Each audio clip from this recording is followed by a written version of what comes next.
Futebol de Verdade com António Tadeia.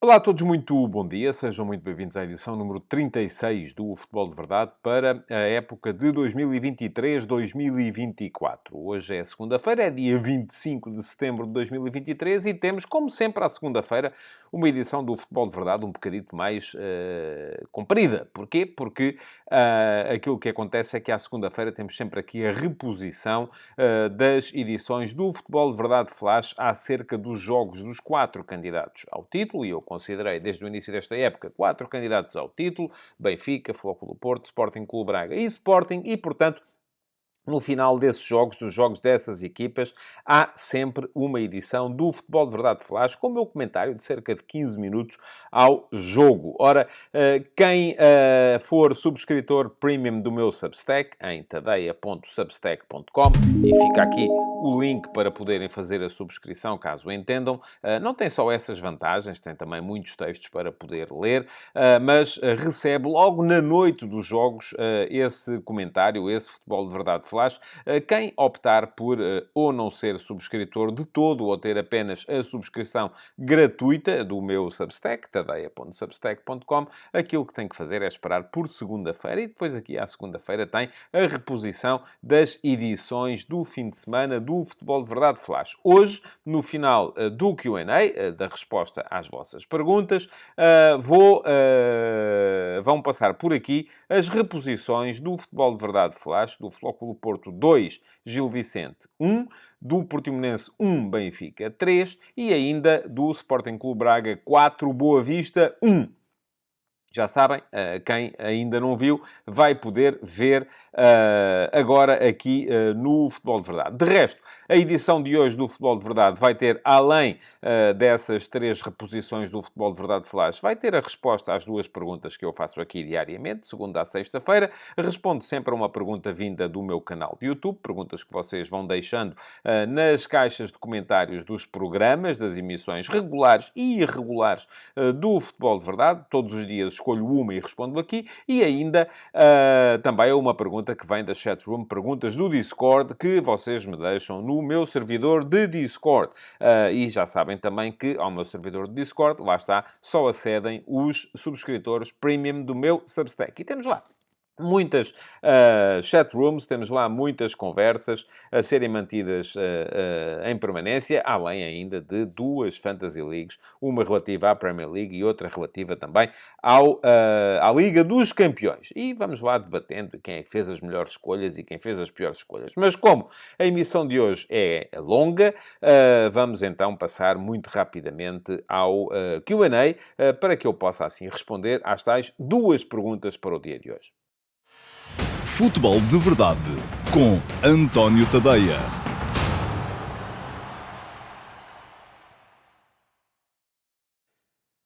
Ora, vamos lá então responder às vossas perguntas. Primeiro que tudo, como sempre, a pergunta que selecionei entre aquelas que vocês fizeram o favor de me deixar nas caixas de comentários dos programas no meu canal de YouTube. E se não forem ainda membros do meu canal de YouTube, ou se não estiverem ainda inscritos no meu canal de YouTube, podem fazê-lo aqui. Não vos custa dinheiro, a não ser que queiram ser membros premium com outros privilégios. Basta clicarem em cima do botão inscreve-te aqui e depois, já agora, aproveitem para clicar também em cima do sino para ativar as notificações. E assim serem avisados sempre que houver conteúdos novos no meu canal de YouTube, e há conteúdos novos a uma cadência pelo menos diária, muitas vezes bidiária. Olha, hoje, por exemplo, é bidiária, porque além do Futebol de Verdade de agora, do 12h30, vamos ter Futebol de Verdade Flash, mais logo à noite, a seguir ao Sporting Rio Ave. Lá está, mais um dos jogos que tem direito a Futebol de Verdade Flash. Bom, mas vamos lá. A primeira pergunta que já está aí à vossa frente é a pergunta que vem do meu canal de YouTube.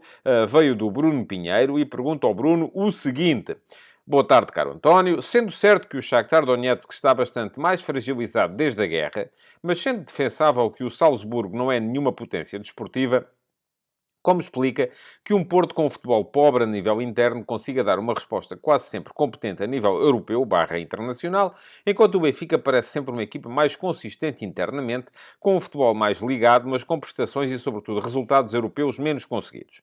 Ou discorda, desde logo, da premissa de que o Benfica não obtém resultados competentes a nível internacional. Mesmo no ano passado, chegou mais longe do que o Porto, mas caiu perante o mesmo adversário e sem colocar as mesmas dificuldades ao Inter. E ainda assim, era um super Benfica, enquanto o Porto já era visto como um clube com um futebol pouco satisfatório.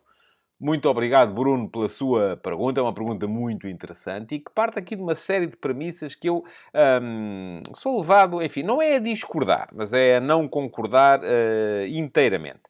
Quero agradecer a todos aqueles que deixam perguntas. Já vos pedi aqui várias vezes para passarem a fazê-lo mais cedo, para que eu consiga gravar o programa de maneira a eu ainda passar por todos os processos que se seguem, edição, renderização, upload no YouTube e aprovação por parte do YouTube a tempo do programa entrar ao 12h30, mas aproveito para vos pedir mais uma coisa. É que vocês não só explicam bem as vossas perguntas, e esta pergunta do Bruno foi bem explicada, e por isso mesmo é longa, isso eu não levo assim muito a mal, mas depois ainda por cima começam ali a dar espaços e tal, de maneira a que dar parágrafos sobre parágrafos sobre parágrafos, e a pergunta, eu tive que estar aqui quase que a fazer um corta e cola e um puzzle para conseguir encaixar a pergunta aqui no espaço que tenho dentro do ecrã. Portanto, tentem, pelo menos, não dar tantos parágrafos, mesmo que queiram explicar, e eu agradeço que expliquem, até porque a tese que o Bruno aqui explica está bem explicada e era importante que ele tivesse espaço para poder explicá-la. Vamos lá, então,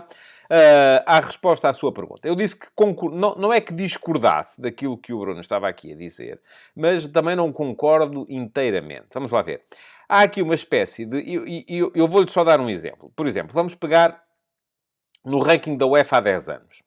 O ranking da UEFA há 10 anos, que enfim, não tem em conta se este adversário era mais forte, se aquele era mais fraco, se a equipa aqui jogou melhor. Não, são pontos, só. Mas ao fim de 10 anos eu acho que isto é mais ou menos... acho que é mais ou menos... podemos deixar de parte essas nuances interpretativas. Vamos olhar para pontos. O Porto, neste momento, de facto, nos últimos 10 anos, foi a equipa mais bem-sucedida que Portugal apresentou no panorama internacional. É 13º no ranking UEFA há 10 anos. O Benfica é 15º, não está assim tão longe. Portanto, não há uma diferença assim tão grande. Aquilo que eu acho que acontece muitas vezes é que, à volta do Benfica, até por causa da maior quantidade de adeptos, que leva a que as televisões ocupem mais tempo a falar do Benfica do que de qualquer outro clube, aquilo que acaba por acontecer muitas vezes é que se gera uma expectativa que, se não é correspondida, acaba por fazer falar disso muito mais do que quando essa expectativa não é correspondida no Futebol Clube do Porto. Por exemplo, muitos de vocês têm a ideia de que o Sporting não contribui tanto para o ranking nacional como o Braga. Mas o Sporting está 11 lugares à frente do Braga no ranking há 10 anos da UEFA. O Sporting é 31º e o Braga é 42º. Aquilo que acontece é que sempre que o Sporting cai é um bramor e uma coisa, toda a gente fala disso e tal. E quando o Braga cai, as pessoas acabam por achar natural. E, portanto, há aqui muito desta diferença de rendimento internacional que é percepção. Embora, de facto, o Porto tenha, nos últimos anos, não só feito mais pontos que o Benfica, embora seja uma margem pequena, como, sobretudo, sido mais... feito mais pontos na principal competição. Porque depois o ranking da UEFA tem essa questão. Não diferencia muito bem os pontos que são feitos na Liga dos Campeões dos pontos que são feitos na Liga Europa. E, de facto, vamos olhar, então, para aquilo que é a participação do Benfica e Porto nos últimos 10 anos nas competições europeias. Tanto um como o outro chegaram 9 vezes à Liga dos Campeões. Foram eliminados uma vez nas pré-eliminatórias. E mal eliminados, é preciso que se diga. O Benfica em 2020 pelo PAOK, da Grécia. O Porto em 2019 pelo Krasnodar, da Rússia. Portanto, de resto, conseguiram estar 9 vezes na fase de grupos da Liga dos Campeões. E é aqui que se traça logo uma primeira diferença, até porque muita gente depois se lembra, lá está, e se fez falar muito disso, daquele ano dos 0 pontos do Benfica. Mas pouca gente se vai lembrar, se calhar, dos anos em que o Porto ficou fora. Mas foram menos, a verdade é que foram menos. O Porto foi eliminado na fase de grupos 3 vezes, destas 9, e o Benfica 5. Portanto, há aqui uma diferença. Depois, tanto um como o outro chegaram 3 vezes àquilo que eu acho que neste momento, em condições normais, é o máximo a que uma equipa portuguesa pode aspirar, que é aos quartos de final. O Benfica chegou em 2016, 2022 e 2023. O Futebol Clube do Porto chegou em 2015, 2019 e 2021. Portanto, 3 vezes nos quartos de final. Depois, a diferença faz, de facto, um patamar abaixo. Enquanto o Porto, nas outras 6 vezes, passou 3 aos oitavos, e foi eliminado nos oitavos, o Benfica, nas outras 6 vezes, só passou uma aos oitavos, e foi eliminado nos oitavos, tendo ficado 5 vezes na fase de grupos. Portanto, há aqui uma diferença que, basicamente, são 2 eliminatórias. Isto é, em 10 anos, o Porto conseguiu chegar 2 vezes aos oitavos de final em anos em que o Benfica ficou na fase de grupos. Portanto, jogou mais 2 jogos. Fez 2 vezes mais 2 jogos. Ou seja, fez mais 2 vezes uma eliminatória. E essa é a grande diferença que há em termos de performance entre o Porto e o Benfica no plano internacional. Foi melhor o Porto? Foi. Foi muito melhor o Porto? Não. Foi melhor, mas não foi muito melhor. Não há uma diferença assim tão grande. O que é uma diferença de percepção que faz com que as pessoas acabem por perceber muito mais os desaires do Benfica, porque lá está, mais adeptos, mais espaço de televisão, mais espaço nos jornais, mais gente a falar disso, do que os desaires do Porto, que também foram acontecendo. O Benfica teve aquele ano dos 0 pontos, isso nunca aconteceu ao Porto. O Porto teve alguns anos também com resultados francamente negativos, como aconteceu, salvo erro, com o Liverpool e com o Manchester City, quando enfrentou adversários mais poderosos. Tem razão o Bruno quando diz que no ano passado ambos caíram com o mesmo adversário e, de certa forma, até terá causado mais dificuldades o Porto ao Inter do que o Benfica ao Inter, mas também é preciso, vamos entrar nesse aspecto da parte mais subjetiva da coisa, temos que ver também que o Benfica jogou com o Inter que já estava mais forte do que aquele Inter que enfrentou o Porto, e que o Porto, de certa forma, o Inter, de certa forma, até cresceu moralmente com a vitória sobre o Porto, ou com a eliminação do Porto, e já apareceu mais forte na eliminatória contra o Benfica. Isso também tem que ser tido em conta, mas eu aqui estou a tentar deixar de parte essa questão mais subjetiva. Estes são mais fortes aqui, estes são mais fortes, aqueles são mais fracos. Não, estamos só a ver fases aqui a que cada uma das duas equipas chegou, e totais de pontos e rankings e tal. Bom, agora, aquilo que é de facto, e é aí que reside a maior parte da razão do Bruno, mais difícil de explicar, é que, sendo o Porto marginalmente mais forte no plano internacional, depois, se vamos ver nestes mesmos 10 anos, a quantidade de títulos conseguidos a nível nacional, e aqui o Benfica está melhor. O Benfica ganhou 6 campeonatos para 3 do Porto, isto já não é marginal. Nos últimos 10 anos houve 6 campeonatos do Benfica, 3 do Porto e 1 do Sporting.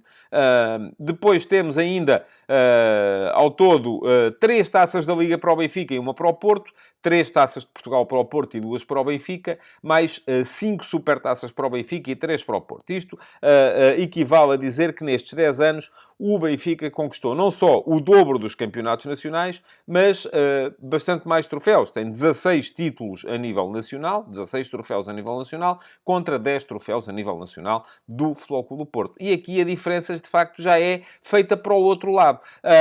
Agora, qual é a razão que explica isto? Não tenho.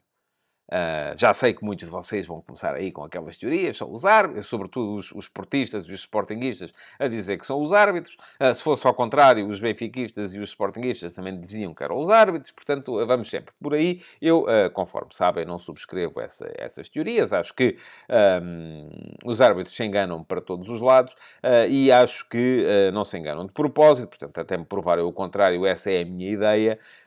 Creio que ainda por cima, com a introdução do VAR, isso está cada vez mais mitigado. Até mesmo aquela tendência, que é real, de os árbitros subconscientemente favorecerem as equipas mais poderosas, está cada vez mais mitigada com a introdução do VAR. Essa é a minha ideia. Portanto, não tenho uma explicação para isto, a não ser uma questão de investimento. Uma questão ou até do próprio ADN das equipas. E nem de propósito, olhem, escrevi um bocadinho sobre isso hoje de manhã, quando escrevi sobre as dificuldades que o Futebol Clube do Porto está a enfrentar neste momento a nível interno para ganhar a equipas que lhe são inferiores. O Porto conseguiu 8 dos 16 pontos que soma neste momento para lá do minuto 90. Porquê? Porque são muitas vezes jogos em que é preciso propor jogo e se calhar aquilo que é mais o DNA do Porto neste momento é um DNA de combate, é um DNA de pressão e transição. O Porto sente-se melhor a enfrentar adversários mais fortes e daí que se calhar consiga melhores resultados no plano internacional contra equipas que elas próprias propõem jogo, mas depois não consiga a mesma coisa no plano nacional. E aí o Benfica, de facto, terá um bocadinho mais de facilidade. Ora, escrevi, conforme vos disse, sobre isso nas conversas de bancada de hoje. Não foi só sobre isso. Escrevi também sobre o Clássico de Madrid, o Real, o Atlético Real. Escrevi sobre a influência de Salazar no jogo do Braga ontem contra o Boa Vista. E escrevi sobre a possibilidade do Benfica poder vir, ou não, a conciliar o trio de jogadores mais criativos e mais explosivos que tem do apoio à ponta de lança, que são David Neres, Di Maria e ainda o Rafa. Portanto, o link para poderem aceder ao texto das conversas de bancada está aqui. É para todos, toda a gente pode ler. As conversas de bancada são para toda a gente, até inclusive é para subscritores gratuitos do meu Substack e para quem não é subscritor. Embora eu encoraje sempre a fazerem pelo menos a subscrição gratuita, já sabem, porque se o fizerem, garantem que recebem o texto no vosso e-mail, enquanto que, se não forem subscritores, vão ter que ficar à espera que o Facebook ou o Twitter vos mostre os links e muitas vezes isso não acontece. Toda a gente sabe como é que isto funciona. Bom, mas está respondida à pergunta do Bruno, que deu aqui pano para mangas. Vamos então passar à segunda pergunta do dia de hoje, que já está aí também à vossa frente. É a pergunta que vem do meu servidor de Discord e vem do Pedro Miguel Santos, que me pergunta o seguinte: Caro António, como explica o fraco ou mau investimento na Liga Espanhola, como por exemplo no maior clube do mundo, o Real Madrid, que a cada ano me parece ter plantéis cada vez mais curtos em quantidade e qualidade? Duas questões interessantes colocadas aqui pelo Pedro. Creio que, por um lado, como explicar o facto dos clubes espanhóis cada vez investirem menos, e por outro lado aquilo que está a acontecer no Real Madrid, que eu acho que aí já é uma questão política e de opção do Real Madrid. Deixem-me só começar ao responder a uma de cada vez. Primeira questão. O fraco investimento da Liga Espanhola. Eu acho que tem a ver com a falta de dinheiro, não é? Cada vez mais... Aliás, não é só a Liga Espanhola. É a espanhola, é a alemã, é a francesa, com exceção do Paris Saint-Germain, porque tem lá os bolsos sem fundo do QSI, do Fundo Soberano do Qatar. É a italiana. Portanto, o mercado mudou, e mudou muito para o lado inglês. Hoje em dia é a Inglaterra que está o dinheiro. Sendo a Premier League que gera mais receita, a nível de merchandising, de direitos audiovisuais, de bilhética, de publicidade, de marketing, tudo e mais alguma coisa, acaba por ser também na Premier League que há mais dinheiro para investir em aquisições e, portanto, são os clubes ingleses que hoje em dia, se calhar, já gastam tanto, não fiz essas contas, mas se calhar já gastam tanto em aquisições de jogadores como os clubes das outras Big Five somados. E, portanto, isto é um problema em termos de equilíbrio do futebol europeu, porque cada vez mais vamos começar a ver os grandes talentos a fluírem para a Premier League. Portanto, essa é uma questão. Depois há outra questão também, é que em Espanha, embora haja muitas dúvidas de que aquilo funcione tão bem como é apregoado pela Liga e pelo Sr. Tebas, porque o Barcelona, mesmo falido, consegue sempre ir buscar jogadores e tal, e vão sempre buscar mais jogadores, vêm lá com as alavancas, agora vendemos o Barça Studios, agora vendemos os sofás lá de casa, agora vendemos o televisor e a internet e tal, e não sei o quê, e acaba sempre por aparecer a possibilidade de, através das tais alavancas, contratar os jogadores. Mas eu tenho a ideia ainda assim de que funciona relativamente bem a questão do fair play financeiro em Espanha, interno da Liga Espanhola, que é até mais rigoroso do que o da UEFA e que faz com que as equipas tenham limites salariais, não podem apresentar nos orçamentos para cada época gastos salariais que suplantem uma determinada percentagem daquilo que vão receber ou que têm previsto receber ou que receberam na época transata em receitas. Portanto, isto acaba por funcionar também, de certa forma, como um limite ao investimento. E essa é a questão que explica que os clubes espanhóis cada vez, de facto, investam menos no mercado. Agora, A segunda questão, porque eu acho que é também muito interessante, e eu não sei se o Pedro queria mesmo colocá-la ou se fui eu que quis tanto falar sobre ela que antevi que ela estava lá colocada, tem a ver com a política de investimento do Real Madrid.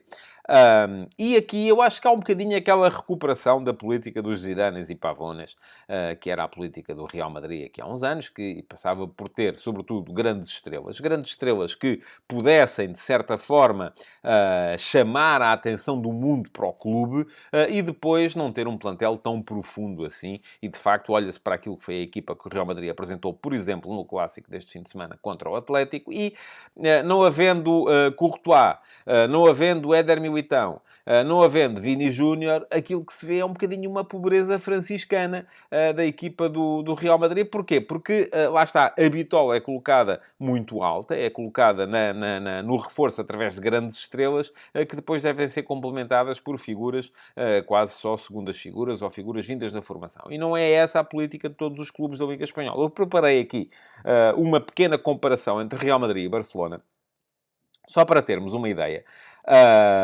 No plantel, e eu usei para isto o Transfermarkt, é uma ferramenta de que eu gosto. Não é infalível, não é infalível.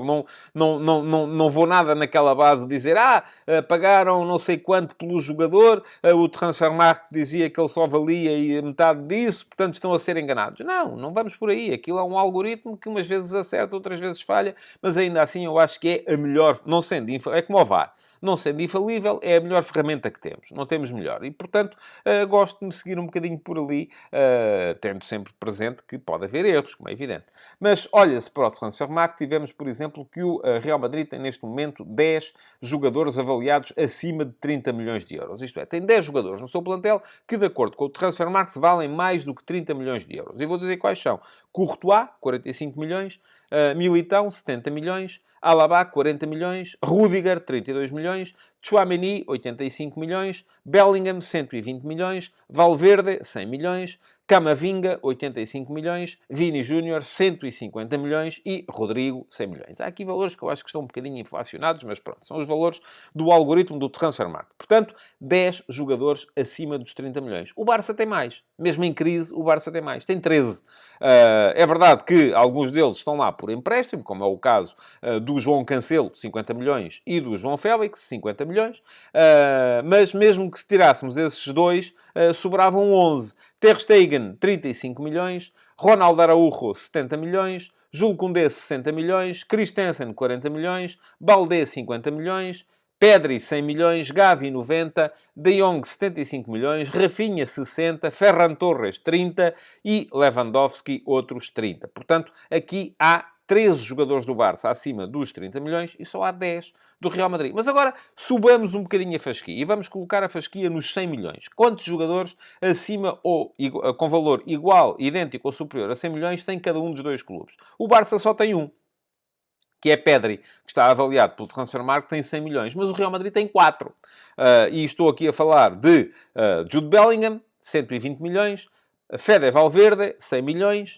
Vini Júnior, 150 milhões. E Rodrigo, 100 milhões. Portanto, lá está. A tal política... E mais, e o Real Madrid andou a apontar ao Haaland, que não conseguiu ir buscar. Anda a apontar ao Mbappé, que vamos ver se vai lá parar ou não. O mercado do Real Madrid faz-se muito lá mais em cima. Faz-se muito na base destes jogadores avaliados de 100 milhões para cima. E depois acham que podem compor o plantel com mais uns quantos acima dos 30, mas o resto são miúdos que vêm da formação ou são jogadores menos credenciados. O Barça, neste aspecto, é uma equipa mais homogénea. Porquê? Porque só tem um jogador, lá está, acima dos 100 milhões. Olhei ainda aqui, por exemplo, para os valores gastos no mercado nos últimos anos.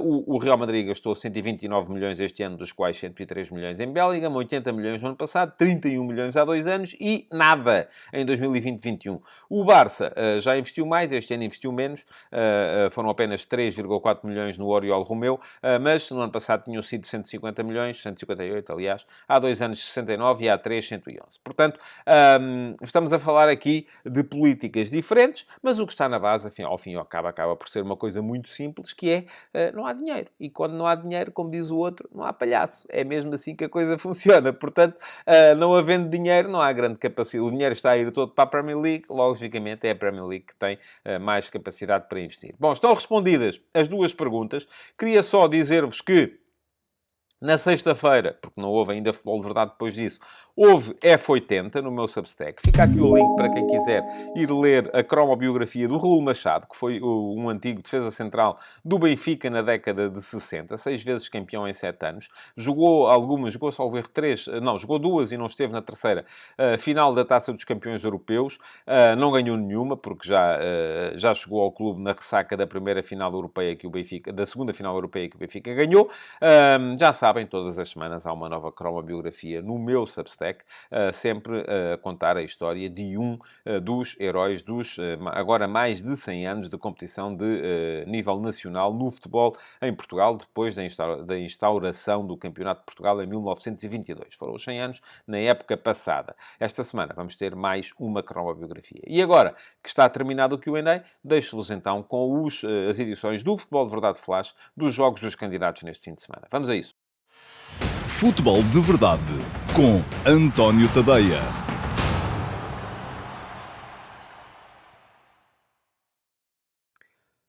Olá a todos e sejam muito bem-vindos ao Futebol de Verdade Flash para o Flóculo Porto 2, Gil Vicente 1. Foi uma vitória muito sofrida, suada, complicada do Flóculo Porto. Mais uma na sequência de vitórias complicadas que o Porto tem conseguido nesta Liga. O Porto, com este resultado, colocou-se à condição em primeiro lugar, com 16 pontos, à espera daquilo que façam o Boa Vista amanhã contra o Sporting Clube Braga e o Sporting na segunda-feira contra o Rio Ave. Mas atenção, porque dos 16 pontos do Porto, 8 foram conseguidos com golos para lá do minuto 90. O que é mais uma demonstração da forma como o Flóculo Porto sofre para chegar às vitórias, mas continua a lutar por elas sempre até ao fim e não deixa de lutar por elas enquanto os jogos não terminam. Ora, falo mais especificamente do resultado frente ao Farense, 2-1, com um gol de Marcano ao minuto 90 mais 10, 2 pontos, mais 3 do jogo contra o Rio Ave, 2-1, mas com 2 golos para lá do minuto 90. Galeno empatou o jogo na altura aos 90 mais 1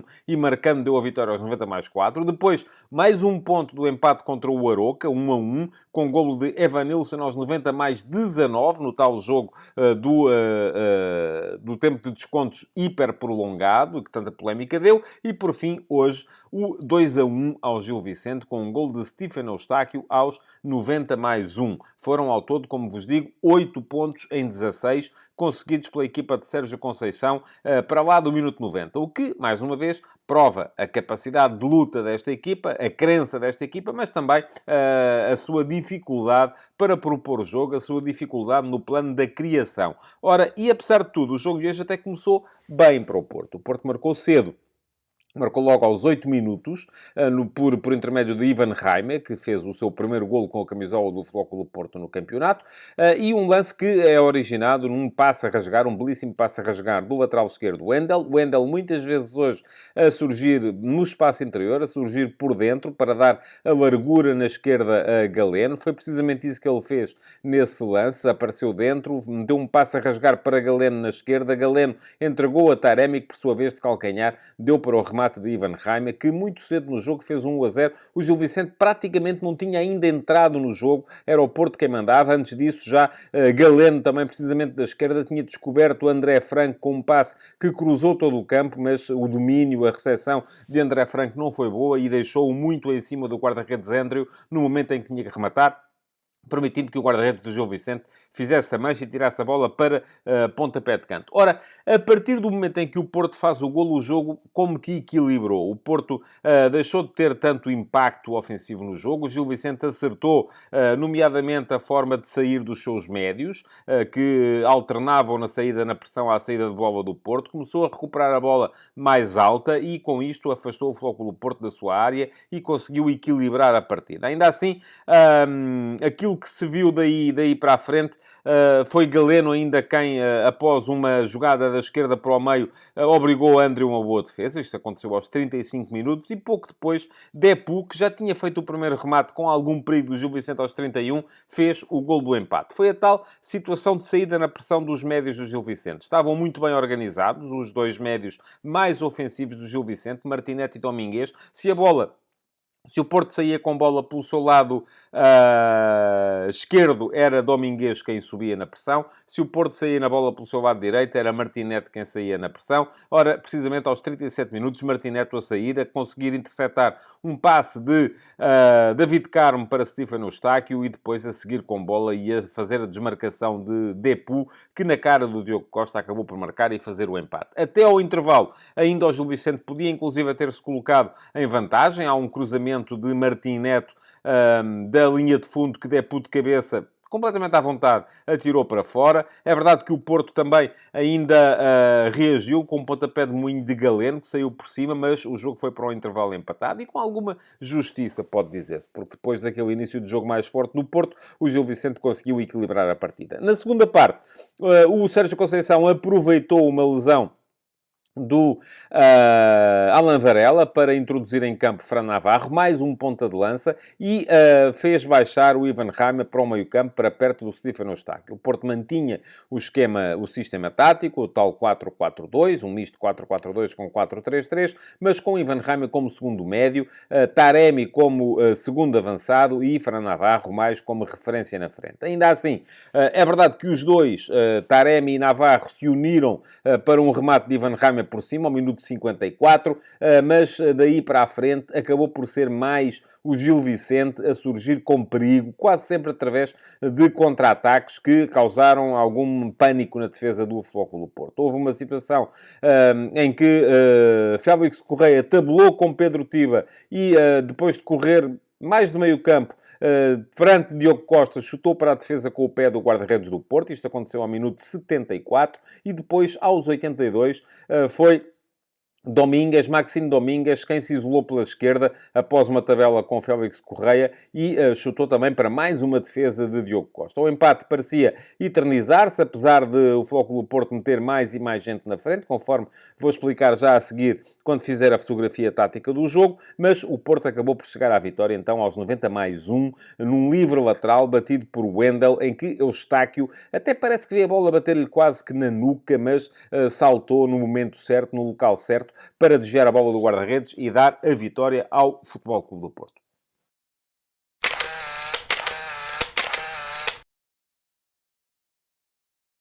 Olhamos então para a fotografia tática do jogo de hoje. Sérgio Conceição operou duas alterações relativamente ao 11 que tinha ganho por 3-1 ao Shakhtar Donetsk em Hamburgo na última terça-feira. E foram ambas no quarteto defensivo e ambas por razões físicas. Não pôde jogar Zaidu, porque saiu até lesionado nesse jogo da Liga dos Campeões, e entrou para o seu lugar o Wendel, para ocupar exatamente a mesma posição de defesa esquerdo, e também não pôde jogar Pepe, por razões que o próprio treinador não explicou no final, apenas disse de forma algo enigmática, perguntem ao Dr. Puga, que é o chefe do Departamento Médico do Futebol Clube do Porto, mas não tendo podido jogar Pepe, entrou no 11 Fábio Cardoso, que veio a formar dupla de centrais com David Carmo e sem mais defesas centrais no banco, porque não contando com Marcano e Pepe, ambos indisponíveis do ponto de vista físico, não havia mais alternativas no grupo. Ora, de resto, Diogo Costa foi o guarda-redes, João Mário o lateral direito, o meio-campo formou com Alan Varela como unidade mais fixa e Stefano Eustáquio como unidade mais móvel, André Franco a vir da direita para o meio, lá está, ora médio-ala, ora terceiro médio, Ivan Reimer como segundo avançado nas costas de Taremi e Galeno a dar largura na esquerda. Quanto ao Gil Vicente, exatamente o mesmo 11 que tinha jogado na última jornada na partida frente ao Estoril.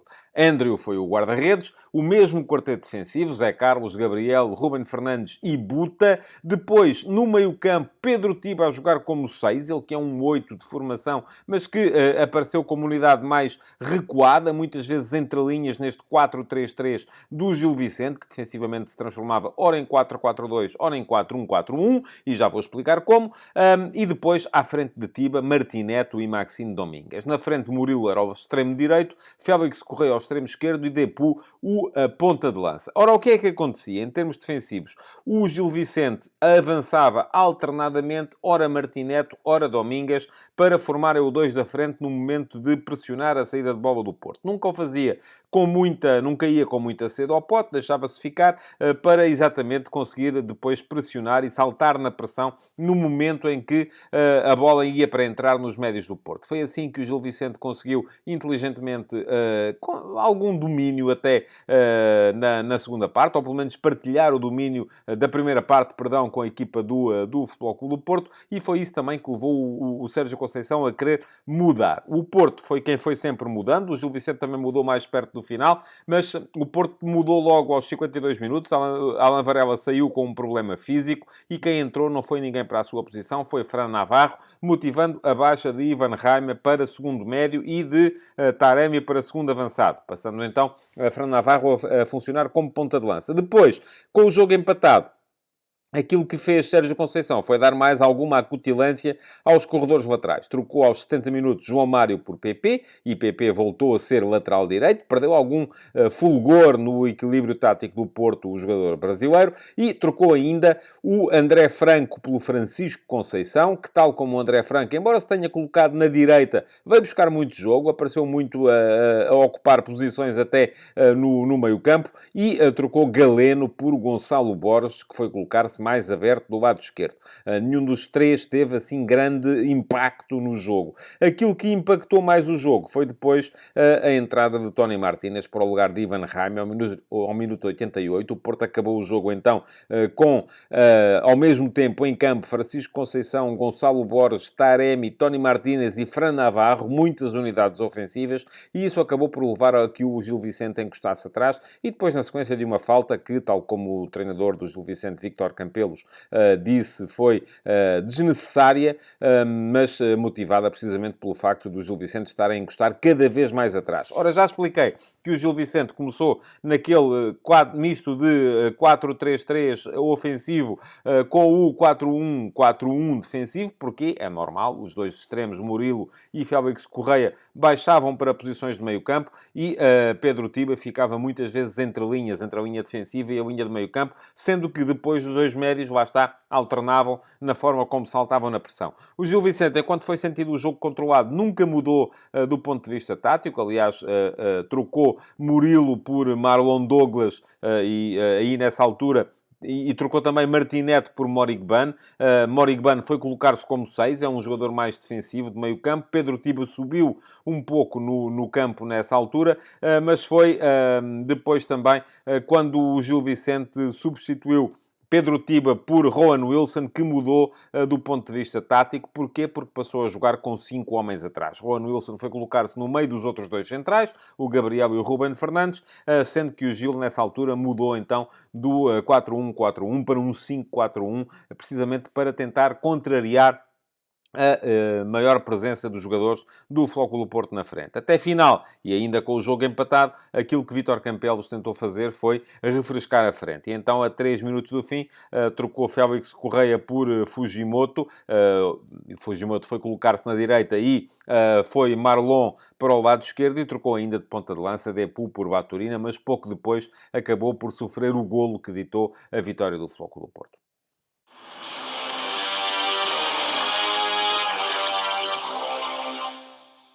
Este foi um jogo difícil para escolher um herói. Porquê? Porque houve várias exibições bem conseguidas, mas nenhuma absolutamente superlativa. Olhando para a equipa do Gil Vicente, gostei muito de ver Martim Neto. Cada vez mais me convenço que está ali um médio de grande nível. A sua capacidade de escolher bem os momentos de pressão, de conduzir sob pressão, de libertar a bola para os extremos, foi uma das boas surpresas nesta equipa do Gil Vicente.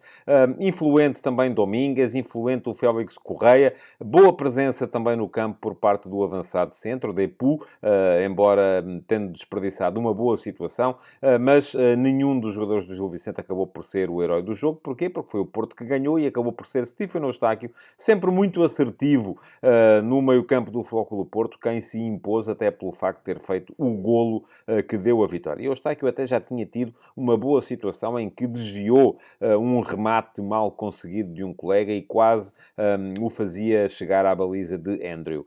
No Futebol Clube do Porto, também boas as exibições de David Carmo, parece estar a subir de rendimento como central a partir da esquerda, e de Wendel. Wendel esteve ligado aos 2 golos. É muito bom o passe que faz para solicitar Galeno no lance do primeiro golo, e é ele quem marca o livre que origina o segundo golo. Importante também o Diogo Costa, pelas 2 defesas que fez, impedindo na altura o Gil Vicente de se colocar em posição de vantagem.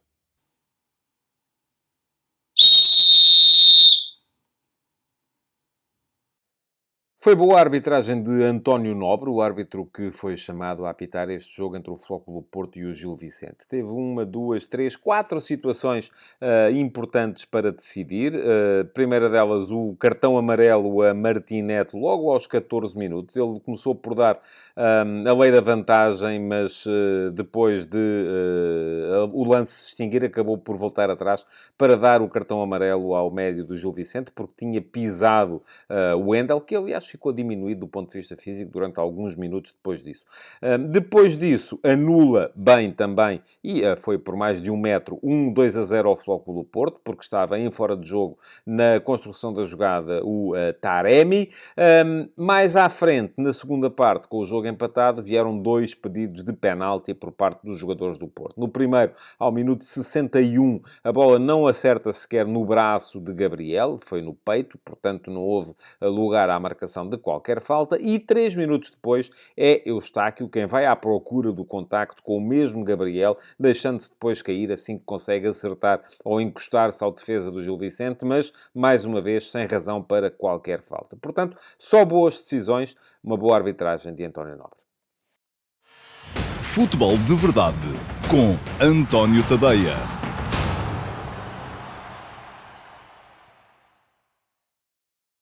Olá a todos e sejam muito bem-vindos ao Futebol de Verdade Flash para o Portimonense 1, Benfica 3. Foi uma vitória certa, justa do Benfica contra um Portimonense que falhou por completo o plano tático de entrada no jogo. Paulo Sérgio abordou a partida com 2 avançados muito móveis, pouco pesados, pouco capazes de servir de referência ao futebol sempre largo que a equipa tentava adotar desde os jogadores mais recuados, e isso permitiu que o Benfica partisse de ofensiva em ofensiva sempre para cima da baliza de Vinícius.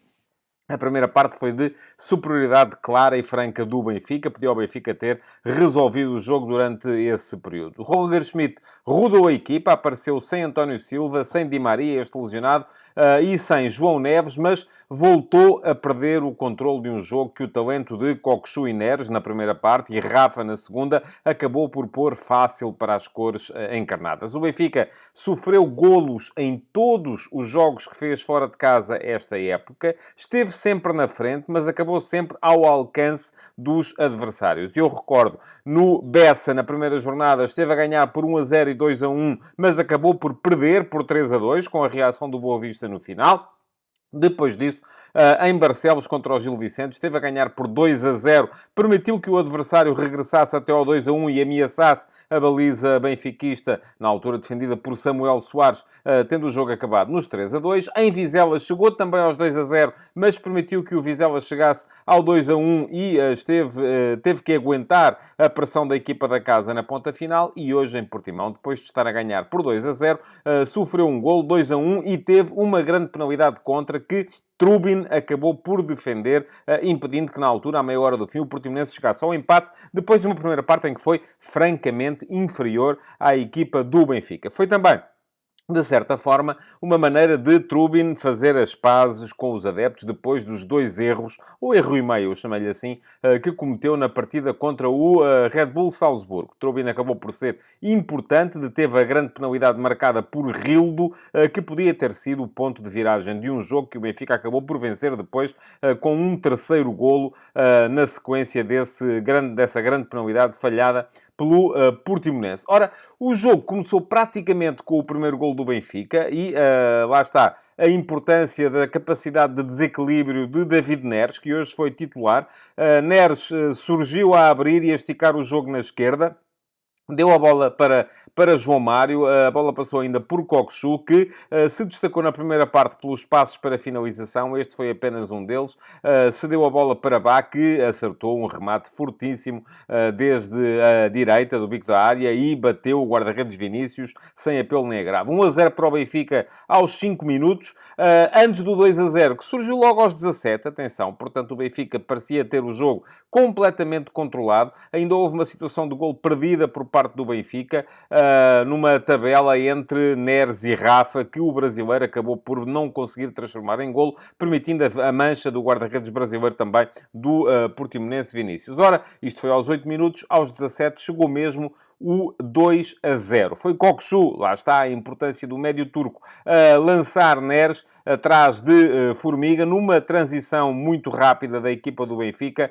Neres ganhou o espaço atrás do ala direito do Portimonense e depois descobriu Musa completamente solto junto à marca de penalti, deu-lhe a bola para uma finalização fácil, 2-0, jogo aparentemente resolvido. O Portimonense nem chegava perto da baliza do Trubin. Ora, isto foi mudando, e foi mudando do meu ponto de vista por duas razões. A primeira é que o Benfica afrouxou a velocidade do jogo. É normal, a equipa vem de um jogo na Liga dos Campeões, vai ter um clássico com o Flóculo do Porto na próxima sexta-feira e, portanto, mudou um bocadinho a intensidade da pressão, mudou um bocadinho a velocidade com que chegava à frente e isto permitiu que o Portimonense fosse capaz de desenvolver os seus ataques mais de trás. Porque aquilo que se via no início desta partida, aquilo que se viu nos primeiros 25 minutos, vamos chamar-lhes assim, foi o Portimonense a tentar bater a bola longa na frente, mas para dois avançados, Hélio Varela e Jasper, que fizeram bons jogos, tanto um como o outro, mas sobretudo quando Paulo Sérgio fez a alteração tática, de que lhe explicarei com um bocadinho mais de detalhe à frente, quando falar na fotografia tática do jogo. Por enquanto, aquilo que se via era muita bola longa para dois avançados móveis que não tinham capacidade para a reter, à espera que chegasse o apoio dos jogadores de meio campo, e isto fazia com que o Benfica recuperasse invariavelmente a bola após os tais lançamentos longos que vinham dos três de trás da equipa do Portimonense. A primeira vez que o Portimonense chegou perto da baliza de Trubin foi aos 27 minutos, um cruzamento de Gonçalo Costa, em que Hélio Varela bateu Aursnes, conseguiu aparecer à frente do norueguês, que foi hoje, mais uma vez, lateral esquerdo, de início, porque ele depois acabou por ser também lateral direito e médio centro, à medida que o jogo foi decorrendo, mas Hélio Varela antecipou-se ali, ganhou a posição a Aursnes, mas cabeceou ao lado. Ora, até ao intervalo, mais duas ou três situações para assinalar. Uma boa defesa de Trubin, após um remate de Carlinhos de fora da área, a tirar a bola para canto o guarda-redes ucraniano do Benfica, e mais dois lances em que o Benfica podia ter feito golo. Aos 32 minutos, foi Rafa quem surgiu na cara do guarda-redes Vinícius, na sequência de uma bola ao solo que o Benfica cobrou muito rapidamente e aproveitou a descompensação da equipa do Portimonense para meter a bola atrás da última linha. Toda a equipa do Portimonense estava inclinada para um lado, não percebendo o perigo que estava a correr, só que Rafa acabou por não chutar quando apareceu na cara de Vinícius, tentou ceder a bola a um companheiro que não lhe apareceu em boas condições. E depois, ainda antes da alteração tática do Portimonense, foi em mais um livro do Portimonense, mais uma saída rápida do Benfica, era um livro lateral junto à área de Trubin. Rafa voltou a surgir na cara de Vinícius, depois de ganhar em velocidade a Formiga, um mau jogo do lateral direito ou do ala direito do Portimonense, que saiu logo ao intervalo, mas desta vez Vinícius, mais uma vez, surgiu para impedir Rafa de fazer o golo. Foi aí, aos 40 minutos, que Paulo Sérgio percebeu que, como estava, não chegava lá. Trocou Estrela, o médio que estava a jogar como médio mais recuado do seu trio de meio campo, por Rildo, um ponta de lança. Mudou o seu 5-3-2 por um 3-4-3 e o Portimonense entrou no jogo. Aquilo que, ao intervalo depois, se viu também foram alterações no Portimonense e no Benfica, mas explicá-las-ei melhor depois também quando fizer a fotografia tática do jogo. Para já, aquilo que há a dizer é que o início de segunda parte já foi muito mais repartido. Há uma situação de Varela aos 48 minutos, um remate por cima, quando Varela veio da esquerda para o meio e ganhou posição para rematar, mas fez o remate por cima. Há depois um toque de Rafa a isolar Arthur, mas alemão a chegar para cortar para canto. E depois aparece o golo do Portimonense. Foi ao minuto 56, muito bem Jasper. Foi uma situação muito parecida com aquelas que o Benfica tinha vindo a explorar. Saída rápida desde trás. Jasper sai de cima de João Neves e de Aursnes, descobre a desmarcação de Hélio Varela nas costas do lateral, ou de quem estava naquele momento a fazer de lateral para o Benfica, que era Florentino, porque Aursnes estava mais na frente. Hélio Varela até pareceu deixar a bola escapar demasiado para a esquerda e perder ângulo de remate, mas fez depois uma finalização muito boa, a colocar a bola ainda a bater no poste e a entrar junto ao poste mais distante da baliza de Trubin. 2-1, lá está, o Benfica a colocar o jogo perigoso, e a questão é que, logo no minuto seguinte, mais uma situação do Portimonense e há grande penalidade a favor do Portimonense. Mão de Morato, após um remate de Rildo. Rildo foi bater o penalti, mas permitiu a defesa ao guarda-redes Trubin, e o Benfica manteve-se na frente do jogo e não durou muito tempo esta vantagem mínima, porque o golo do Portimonense foi aos 57, foi aos 56. O Portimonense falhou o penalti aos 60 e aos 66, em mais um contra-ataque, o Benfica fez o 3-1 que acabou de vez com o jogo. Foi mais um contra-ataque, mais uma vez Rafa com espaço à frente a conduzir, e já se sabe que Rafa, quando acelera o jogo em condução, é muito perigoso. Soltou para Neres no momento exato, e Neres, com remate cruzado de pé esquerdo, do lado esquerdo, acabou por bater o guarda-redes Vinícius. 3-1, jogo resolvido até a final. Aquilo que houve para ver foi, sobretudo, enfim, se o Portimonense era capaz de voltar a colocar-se a apenas um golo de distância para reabrir o jogo. Não foi. E se Artur Cabral aproveitava ainda assim o facto de o jogo estar distendido, um jogo muito partido, bola cá, bola lá, bola numa baliza, bola na outra, para finalmente abrir a sua conta goleadora ao serviço do Benfica. Também não o conseguiu. De modo que acabou o jogo nos 3-1, vitória, já o disse, certa e justa do Benfica, em mais um jogo que o Benfica não foi capaz de matar com tempo para evitar passar os percalços que passou durante a segunda parte.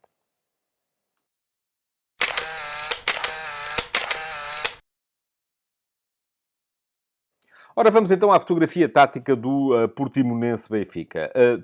Ambas as equipas fizeram 3 alterações relativamente ao último jogo.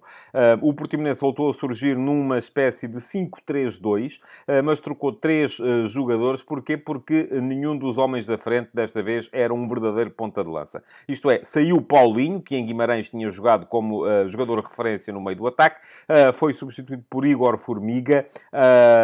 Saíram também o Lucas e o Sec para as entradas do Gonçalo Costa e do Estrela. O Portimonense organizar-se assim com 3 centrais à frente de Vinícius, Pedrão, Alemão e Filipe Relvas. Igor Formiga era ala direito, Gonçalo Costa era ala esquerda, e depois um triângulo no meio-campo com Estrela atrás de Denner e Carlinhos. E alguma surpresa aqui, porque seria de esperar que fosse Denner o médio mais recuado. Não foi assim. Quem apareceu mais atrás foi Estrela, e depois na frente os tais 2 avançados móveis. São 2 extremos, na verdade, que tentavam sair das alas para o meio.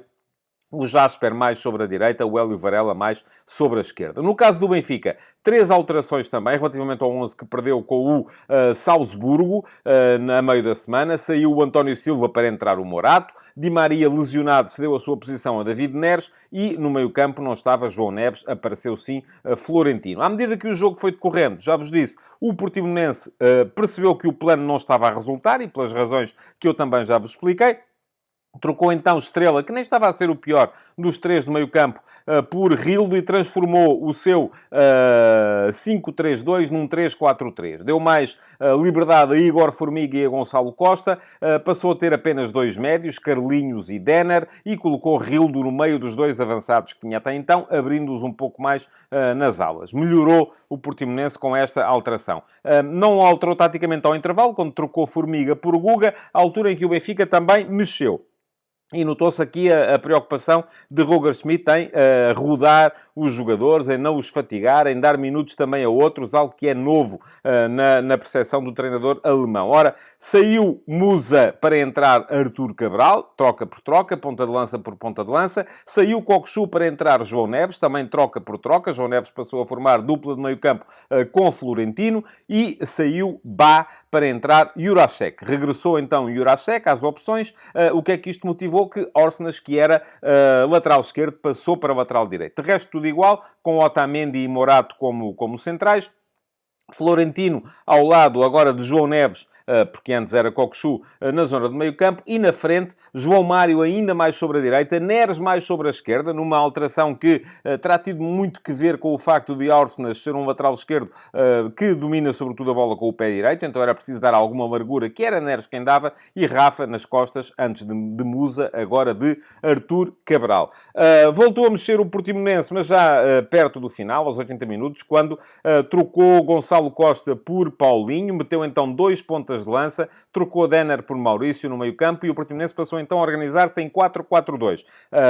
Passou a ter Guga, que ao intervalo tinha entrado para o lugar de Formiga como lateral direito. Relvas, que era central esquerdo, passou a assumir-se como lateral esquerdo. E estavam Pedrão e Alemão como centrais. Depois, Jasper e Hélio Varela eram os médios-ala, ou extremos, vamos chamar-lhe assim, com 2 pontas de lança, Paulinho e Rildo, à frente de 2 médios, Carlinhos e Maurício. Até final, ainda nota para as trocas de Rafa por Tengsted e de Florentino por Tomás Araújo, sendo que Tomás Araújo foi jogar para lateral direito, com a passagem de Orsnes, do lateral direito, para o meio-campo. Ocupou 3 posições o norueguês na equipa do Benfica. No Portimonense ainda saiu Hélio Varela por Zinho, mas também sem alterações táticas.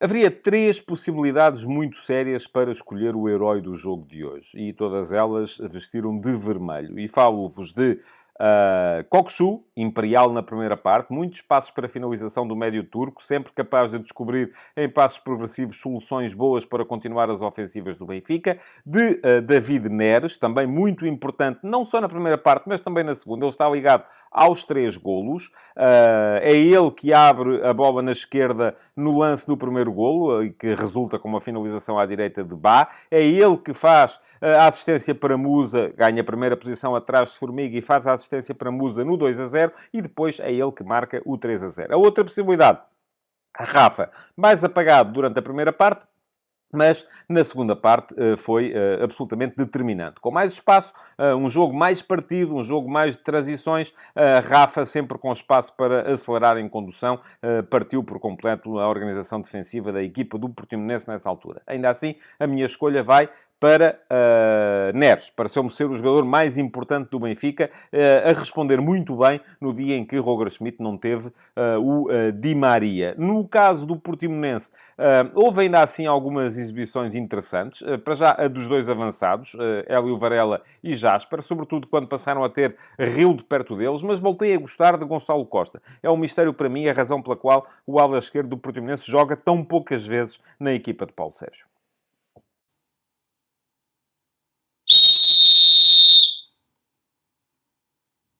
Não teve qualquer influência no resultado o árbitro Hélder Malheiro, que, quando foi chamado a tomar decisões um bocadinho mais difíceis, acabou por decidir bem. Tem um erro, e parece-me ter sido o erro mais importante da sua atuação, quando não marcou uma falta de alemão sobre Rafa, já perto da meia-lua da área do Portimonense, deu a lei da vantagem. Não me parece ter sido a melhor opção, porque a bola é verdade que sobrou para um jogador do Benfica, mas não em posição tão boa como poderia vir a ter o Benfica caso tivesse um livre direto marcado ali na zona da meia-lua. De resto, alertado pelo VAR, esteve bem na marcação da grande penalidade contra o Benfica.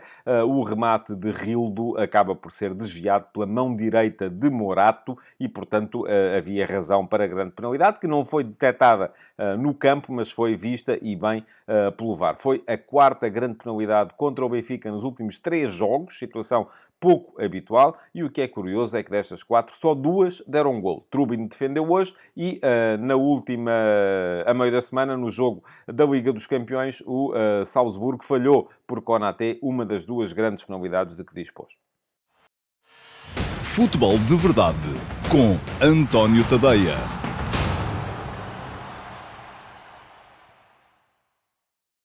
Olá a todos e sejam muito bem-vindos ao Futebol de Verdade Flash para o Sporting Clube Braga 4, Boa Vista 1. Sim, caiu um dos líderes da Liga, o Boa Vista, que seguia até ao final da última jornada a par de Flóculo Porto e Sporting, perdeu pela primeira vez neste campeonato e perdeu no confronto com o outro dos candidatos ao título, depois de já ter ganho ao Benfica na primeira jornada. A vitória do Braga hoje acabou por ser até mais fácil do que se esperava, mas é preciso que tenhamos em conta que o Boa Vista jogou com 10 homens a partir dos 30 minutos, quando foi expulso o Seba Pérez com 2 amarelos num minuto só. O primeiro por uma falta, o segundo por protestar a amostragem do primeiro amarelo. Ora, se até aí o jogo estava empatado, e ainda que com a superioridade do Braga, o Boa Vista dava perfeitamente mostras de poder vir a discutir o resultado, porque conseguia, não tendo tanta bola, não tendo tanta iniciativa, não tendo superioridade no terreno, conseguia chegar com perigo perto da baliza de Mateus Magalhães.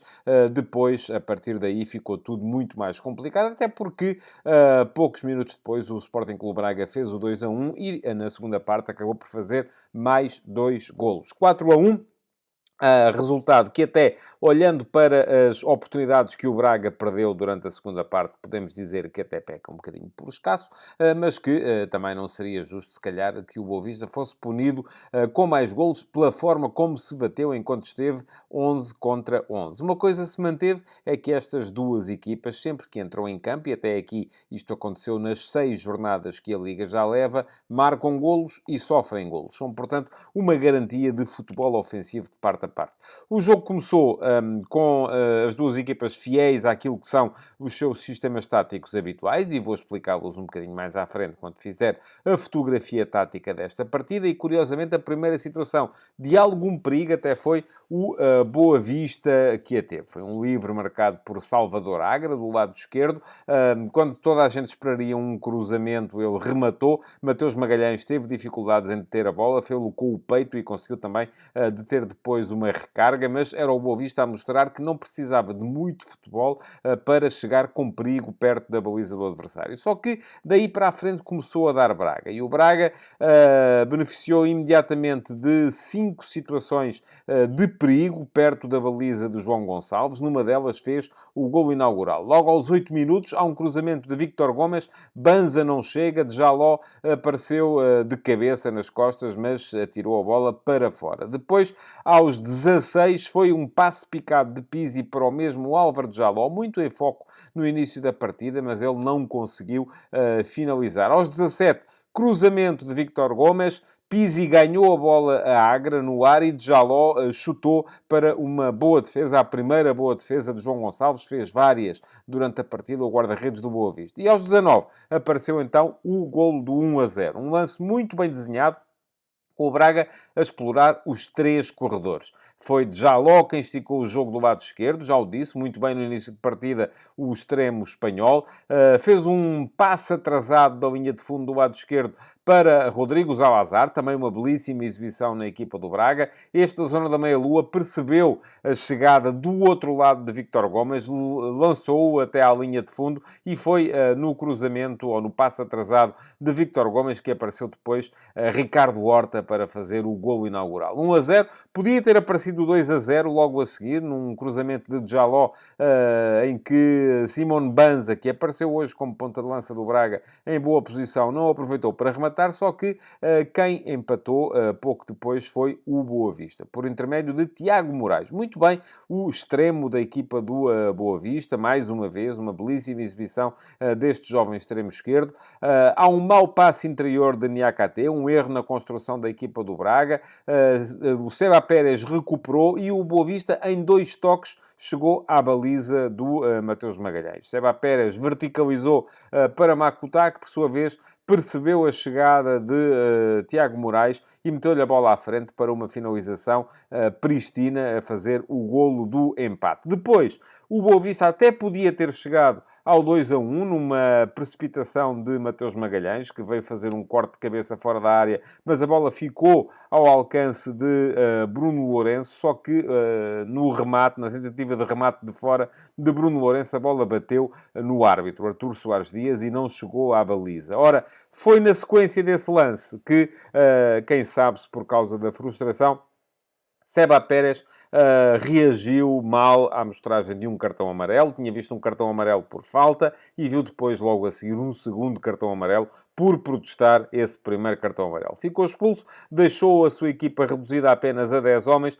e, como 7 minutos depois, o Braga chegou ao 2-1, o jogo praticamente acabou aí para o Boa Vista. O segundo golo foi marcado por Banza, cruzamento de Zalazar, mais uma vez, todos os corredores a serem explorados. Esteve muito bem no plano ofensivo a equipa do Sporting Clube Braga hoje. Este Boa Vista também está muito longe de ser uma equipa que se preocupa sobretudo em não deixar jogar. O jogo foi muito interessante, muito entretido do ponto de vista dos ataques das duas equipas. Até mesmo o Boa Vista, com 10 homens, tentou sempre chegar, tentou sempre criar situações de perigo para a baliza do Braga, até porque se viu a perder logo a seguir, a ficar reduzido a 10. Estava a dizer, cruzamento de Zalazar, devolução em vôlei de Pizzi Pizzi do lado direito e depois, também em vôlei, Simone Banza a fazer o golo para o 2-1. Mesmo assim, com 10 antes do intervalo, o Boa Vista quase fazia o 2-2. Foi um lance em que Tiago Moraes percebeu muito bem a diagonal de Bozenic, atrás da última linha do Sporting Clube Braga. Bozenic meteu para Bruno Lourenço, que de pé direito não foi o melhor pé, a bola não lhe sobrou para o melhor pé, acabou por rematar ao lado da baliza do Mateus Magalhães. Veio o intervalo e com a segunda parte vieram praticamente os dois golos que arrumaram com a situação. Já tinha havido um contra-ataque de Jaló em que Pizzi permitiu mais uma boa defesa a João Gonçalves. E depois acaba por acontecer o lance da grande penalidade que resolve de vez a partida. Há um cruzamento de Vítor Gomes, muito ativo a atacar pela direita, remata Pizzi, a bola é desviada com a mão por Reizinho. Arturo Soares Dias não marcou o penalti logo, foi chamado pelo VAR para ver as imagens, optou aí pela marcação da grande penalidade que Al-Musrati transformou no 3-1. Estavam decorridos 54 minutos e 4 minutos depois veio o 4-1 por Ricardo Horta. Há um remate de Banza. Ricardo Horta, aliás, é que solicita o remate de Banza. Banza chuta, João Gonçalves defende, mas Ricardo Horta, que acompanhou sempre o lance, prosseguiu e acabou por fazer a recarga para o 4-1. E a partir daí até a final, já com o Boa Vista completamente entregue, só a única coisa que se viu foi o Braga a perder situações para avolumar ainda mais o resultado. Aconteceu com Ricardo Horta ao minuto 62, aconteceu com Zalazar ao minuto 69, com Abel Ruiz ao minuto 77, com André Horta ao minuto 78, Rony Lopes ao minuto 82, Banz ao minuto 85, outra vez André Horta aos 86, Abel Ruiz aos 90.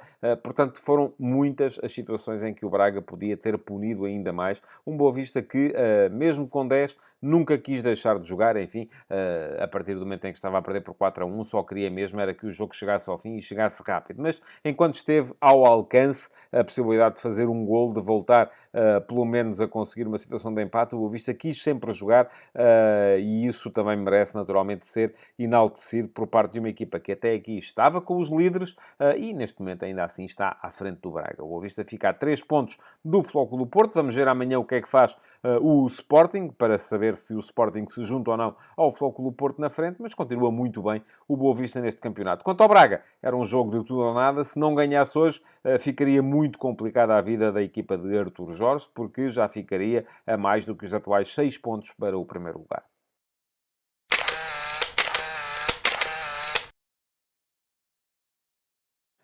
Vamos então à fotografia tática do jogo, em que o Sporting Clube Braga optou por rodar alguns elementos e depois, à medida que o resultado ia ficando fácil, rodou ainda mais com o jogo a avançar. Ora, no 11 trocou Artur Jorge 4 jogadores em relação à equipa que tinha perdido a meio da semana contra o Nápoles na Liga dos Campeões. Na defesa, que foi o José Fonte, defesa central, cedeu a vez ao turco Serdar. Boa exibição do central, do jovem central turco. No meio-campo, Vítor Carvalho não apareceu e apareceu em vez dele Zalazar. Também uma belíssima resposta do médio uruguaio. E depois, mais à frente, Pizzi surgiu no 11 em vez de Bruma, o que levou à derivação de Ricardo Horta mais para o corredor direito, porque Pizzi apareceu por dentro. E Banza apareceu em vez de Abel Ruiz no ataque. Ora, isto em termos de sistema tático levou a que o Braga se colocasse no 4-2-3-1 de sempre. Victor Gomes foi o lateral direito, Borja lateral esquerdo, os centrais foram Serdar e Niakate, com Al-Musrati e Zalazar a aparecerem como dupla de médios. Depois, mais à frente, Ricardo Horta a partir da direita, Álvaro Jaló começou o jogo na esquerda e Pizzi na frente atrás de Simone Banza, que foi o ponta de lança. Ora, na equipa do Boa Vista, que já se sabe, pouco muda, só muda mesmo por necessidade absoluta. Petit mudou um nome relativamente ao 11 que tinha ganho por 4-1 ao Grupo Desportivo de Chaves na segunda-feira. E foi porque isso foi forçado. Isto é, Pedro Malheiro, lesionado, o lateral direito, cedeu o lugar no 11 a Bruno Lourenço. Isto levou a que Salvador Agra, geralmente de extremo direito, tivesse aparecido hoje a jogar como lateral direito. Portanto, e Bruno Lourenço apareceu do lado direito do ataque. O Boa Vista colocou-se na mesma no 4-3-3 de sempre, aquele 4-3-3 ofensivo que, quando a equipa começa a defender, coloca Makuta na frente a pressionar, próximo do ponta de lança, mas depois acaba por se defender mais atrás em 4-1-4-1 e até às vezes em 5-4-1, com o momento em que Tiago Moraes, o extremo esquerdo, baixa para a lateral esquerda, permitindo a entrada de Bruno, o lateral esquerdo, como terceiro central. Mas vamos lá explicar estaticamente como é que isto funcionava. João Gonçalves na baliza, Agra era o lateral direito, Bruno o lateral esquerdo, Chidoza e Abascal os centrais, Seba Pérez o médio centro, que jogava mais atrás, que baixava para o espaço entre os centrais a início de organização ofensiva, depois Reizinho e Makuta, os dois como médios interiores, com Bruno Lourenço a surgir do lado direito do ataque, Tiago Moraes do lado esquerdo e Bozenic como ponta de lança. Já vos disse, no momento defensivo, quando a equipa começava a defender, defendia em 4-4-2 com Makuta na frente, depois, à medida que o adversário ia avançando, Makuta baixava para a mesma linha de Reizinho e era Seba Pérez quem ficava entre linhas, entre a linha defensiva e a linha de meio campo. Ora, isto não mudou, a não ser no momento em que o Boa Vista ficou a jogar apenas com 10 homens, por causa da expulsão de Seba Pérez. Isto limitou muito a ação de Makuta na frente. Makuta deixou de poder ser tão pressionante na frente como era até aí. Teve que ficar a formar par de médios com o Reizinho e o Boa Vista começou por se colocar ofensivamente num 4-4-1, com Bruno Lourenço como médio direito, com Tiago Moraes como médio esquerdo, Bozenic era o ponta de lança, mais sozinho, e depois até defensivamente, quando o Sporting Clube Braga entrava pelo meio campo do Boa Vista, este 4-4-1 transformava-se num 5-3-1, com o recuo de Tiago Moraes para a posição de lateral esquerdo e a derivação de Bruno de lateral esquerdo para a defesa central pela esquerda, passando o Boa Vista a jogar com 3 homens na sua linha de centrais e com uma linha de 5 atrás. Em termos de substituições, elas começaram tarde, ainda assim, no jogo de hoje. As primeiras ocorreram aos 64 minutos, quando o Braga trocou Ricardo Horta, o Braga já a ganhar por 4-1, quis então rodar ainda mais, quis então repousar ainda mais os jogadores mais castigados, dar minutos àqueles que mais deles precisam, então trocou Ricardo Horta por Rony Lopes, homem por homem também, Rony Lopes foi colocar-se na direita do ataque, e Borja por Adriano Marinho, também homem por homem, porque Marinho foi colocar-se como defesa esquerda. À mesma hora, o Boa Vista trocava Makuta, que já tinha cartão amarelo, por Vukotic, também sem alteração tática, e Salvador Agra por Luís Santos, que era o lateral direito que até se esperava que viesse a jogar de início, mas acabou Petit por optar por colocar o Bruno Lourenço com Agra a jogar mais atrás do que é habitual. Trocou ainda mais o Braga aos 70 minutos. Djaló saiu para dar lugar a Abel Ruiz. Abel Ruiz apareceu a jogar como extremo esquerdo e não como segundo ponta de lança. Pizzi manteve-se no meio, atrás do ponta de lança. E nessa altura também Zalazar saiu para dar lugar a João Moutinho. E foi aos 76 minutos que as duas equipas esgotaram as substituições. No Braga saiu Pizzi para entrar André Horta, portanto também sem alterações táticas. E no Boa Vista, Bozenic, Bruno Lourenço e Reizinho cederam às vezes a De Santis, Berna e Ibrahima, tudo também sem alterações táticas de monta, porque aquilo que o Boa Vista queria neste momento era mesmo assegurar que chegava ao fim, pelo menos sem sofrer mais golos.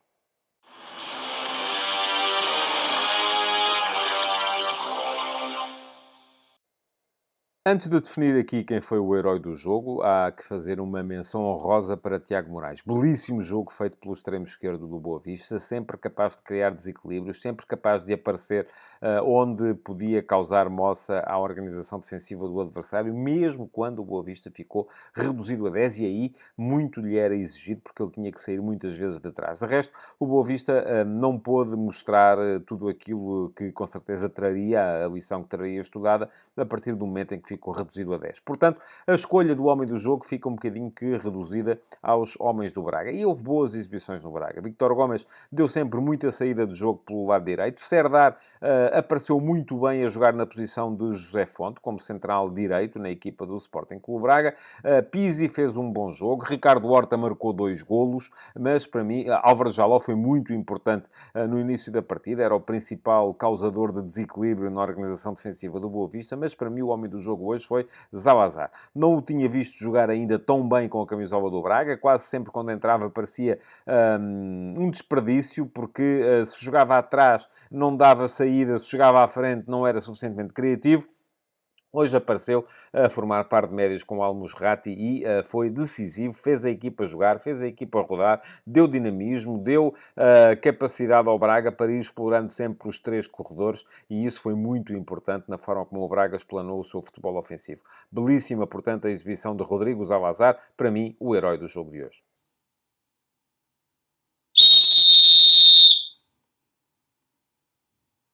Artur Soares Dias é o árbitro mais experiente do futebol português, aquele com mais capacidade reconhecida, mas, muito francamente, não gostei de o ver hoje neste Sporting Clube Braga Boa Vista.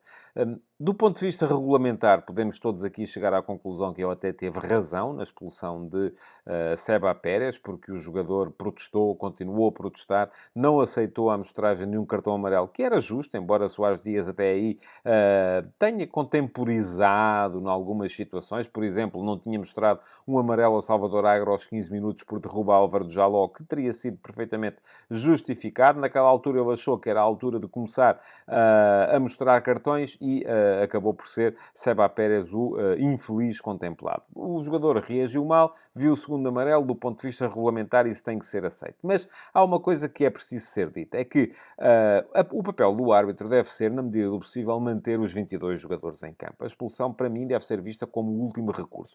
E há aqui um aspecto que eu acho que não foi devidamente tido em conta por Soares Dias, e por isso falei aqui da experiência que ele tem, é que um minuto antes daquele lance, Soares Dias tinha inadvertidamente ficado no caminho de um remate de Reizinho que podia perfeitamente ter causado o 2-1 para o Boa Vista. Há uma saída extemporânea do Mateus Magalhães, a bola fica, ele sai de cabeça para fazer um corte fora da área, a bola fica ao alcance do Reizinho, que tenta rematar para a baliza, o remate até saiu bem, não se sabe, não se saberá nunca se lá chegaria ou não, mas acabou por bater em Soares Dias, que se colocou entre o jogador e a baliza e dessa forma inviabilizou uma situação perigosa para o Boa Vista. Não o fez de propósito, como é evidente, ele o ha feito por inabilidade, mas aquilo que ele tem que ter em conta, e daí eu falar da experiência do árbitro, é que esta jogada terá causado um sentimento de frustração aos jogadores do Boa Vista. E daí que